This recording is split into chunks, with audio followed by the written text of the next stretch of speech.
Your brain is the most powerful machine in the world. But what if I told you? People say we only use 10% of it. Sounds crazy, right? If that's true, then what's going on with the other 90%? Is it just sitting there, waiting for us to unlock some hidden superpowers? In this videocast, we're going to dig into the science behind the 10% brain myth and reveal the truth about how much of our brain we actually use every single day. Ready? Let's go!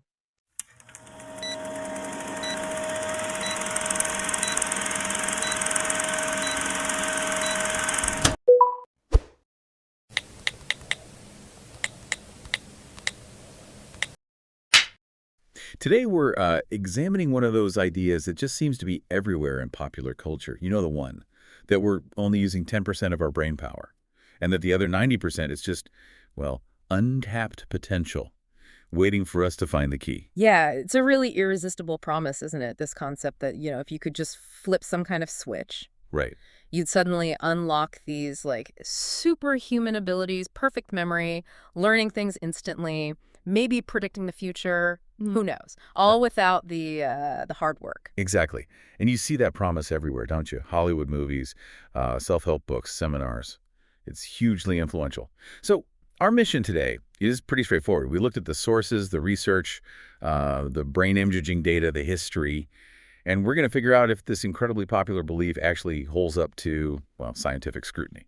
And since this is a deep dive, maybe we should just, cut to the chase. Let's start with the conclusion so you know where we're headed. Okay, good idea. Let's unpack this then. Yeah. The quick answer is, it's a total myth. That pervasive idea, 90% of your brain just sitting there silent. It's just false. And this is the interesting part, understanding why the myth started and how the brain actually works, that's a much more fascinating story. Okay, so if the science is so clear now, and we'll definitely get into the evidence soon, where did such a powerful, almost universally known idea even come from? How did it start? Well, you really have to rewind maybe about a century ago, back to the early days of modern psychology and neuroscience. It was a time when, honestly, mapping the brain was still pretty basic. Scientists just didn't fully grasp the function of every single part. But hang on, if they were running tests, specific tests, and saw parts of the brain that weren't active, wasn't it kind of logical back then to think, okay, maybe those parts aren't doing much? It seems logical now, looking back with their limited tech, yeah. Conclude that the quiet bits weren't really contributing. It was an understandable assumption, maybe, but it turned out to be a critical misstep. They saw these quiet regions during specific tasks, right? Like maybe someone was doing a speech test. But instead of saying, we haven't figured out this part's job yet, the leap was often made to thinking large chunks were simply useless. Wow. These were often just guesses, sometimes even metaphors that people used that then got passed around.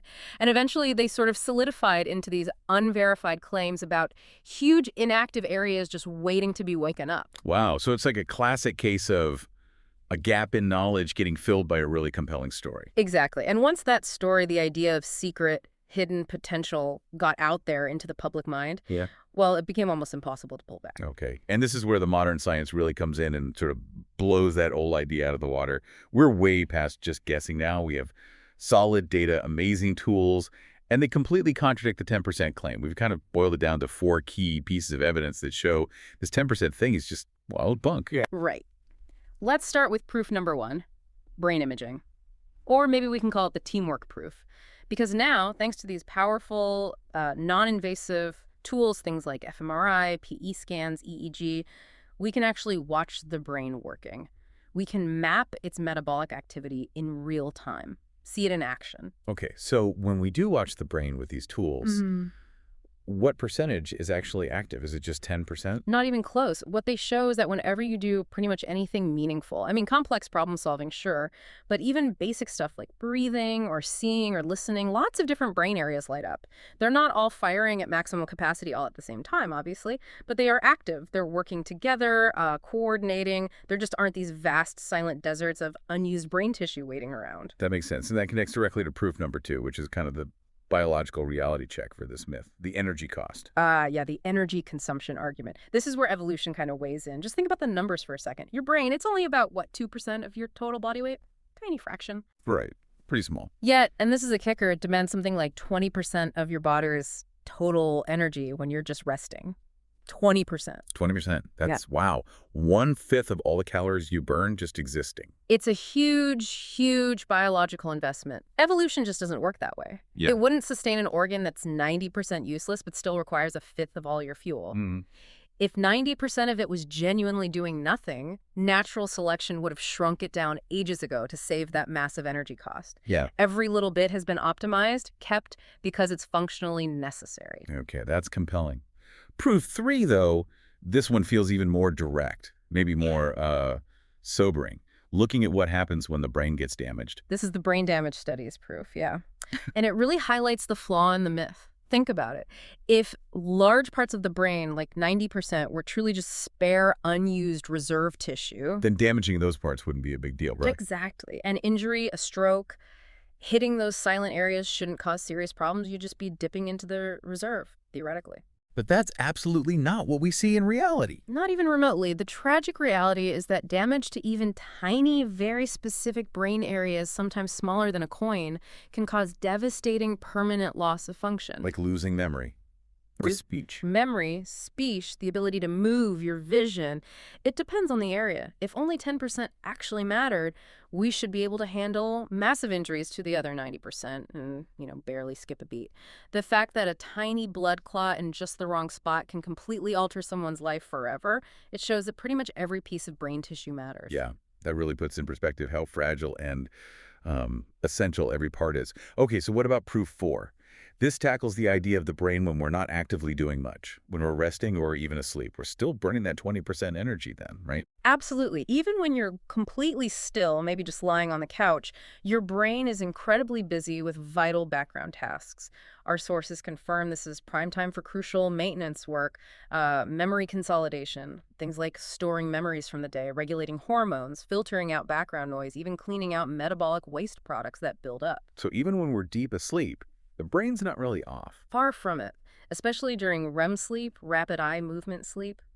Brain activity in key areas, particularly those involved in learning and emotion, can be surprisingly high, often as high as when you're awake. The brain is basically always active. It's just shifting its focus, maybe prioritizing internal jobs over dealing with the outside world. Okay, so pulling all that evidence together. Yes, synthesizing all that. The picture is clear. We use virtually all of our brain. The core misunderstanding, the whole 10% thing, it comes from confusing not active right this second for this specific task with completely useless never active. Right. It's about efficiency then. My brain isn't going to waste energy firing up, say, the motor cortex regions needed for running while I'm sitting here talking. That's exactly the key distinction. Think of it maybe like a huge symphony orchestra.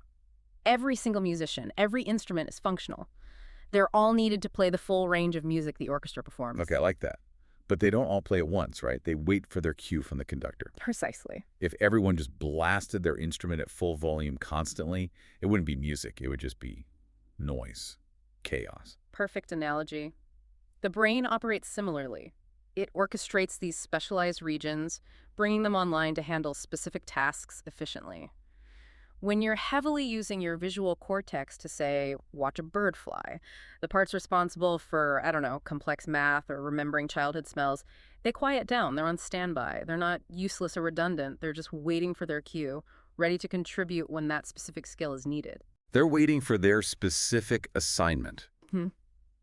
Let's use that other analogy too, the factory one our sources mentioned. That helps clarify it. Right, the toy factory. Imagine your brain is this complex factory. You've got different sections. One makes plastic toys, another makes wooden toys, another handles packaging. If today's big order is for plastic toy cars, well, the workers over in the wooden toy section might be pretty quiet. Mm-hmm. But they're still fully employed. They're skilled. They know how to make wooden toys.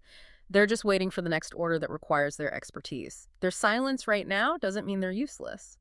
That difference waiting versus useless, that seems to be the absolute core of debunking this myth. Yeah. Okay, so if the scientific evidence is so overwhelming and the real way the brain works is all about this efficient teamwork, why?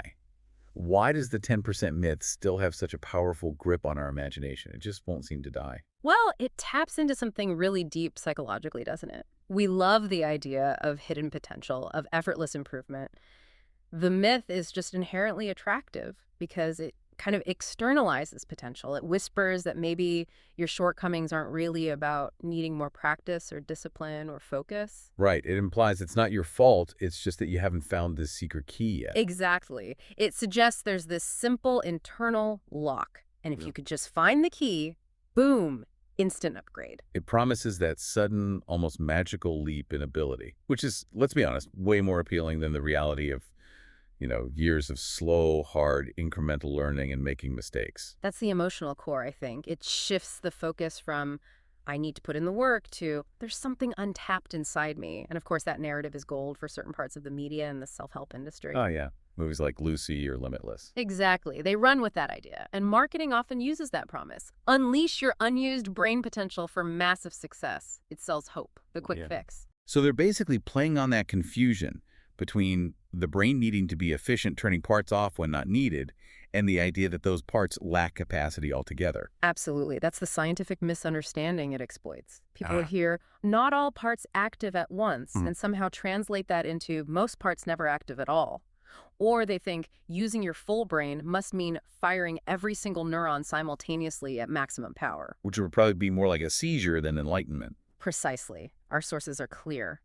The brain's real genius lies in its ability to selectively activate and deactivate systems. That incredibly coordinated, efficient selectivity. That's the sign of a healthy, optimized brain, not a limited one. Okay. All right, so let's bring this home. What does this all mean for us, for you listening? We've pretty clearly established the 10% myth is out. Kaput.